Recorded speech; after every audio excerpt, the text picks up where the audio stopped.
আসসালামু আলাইকুম, welcome back to my channel রিড দিমনিস ব্লগ। হাই ফ্রেন্ডস, আপনারা সবাই কেমন আছেন? আশা করি সবাই অনেক ভালো আছেন। আল্লাহর রহমতে আমিও অনেক ভালো আছি।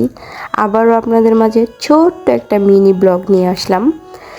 তো আজকে আমার বড়াপুর বাসায় দাওয়াত ছিল।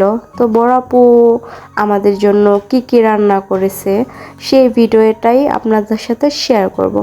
তো এখানে রোস্ট রান্না করছে, তারপর এখানে ইলিশ মাছ রান্না করছে, এখানে ডিমের কুরমা রান্না করছে, আর এখানে চিংড়ি মাছ রান্না করছে, আর এখানে অনেক রকমের আইটেমের সালাদ, আর এটা গুঁড়া মাছ রান্না করছে সবজি দিয়ে আর কি। আর এটা হলো সাদা ভাত।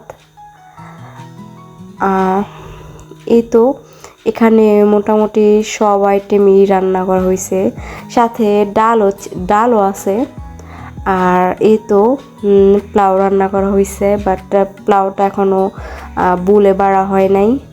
তারপর এই তো এখানে গরুর মাংস রান্না করা হয়েছে। তো সব কিছুই আপু রান্না করছে। তারপর এই তো এখানে আমার প্লেটটা আমি সুন্দর করে সাজিয়ে নিয়েছি খাওয়ার জন্য। তো দেখি খেয়ে আপুর হাতের খাবার কীরকম মজা।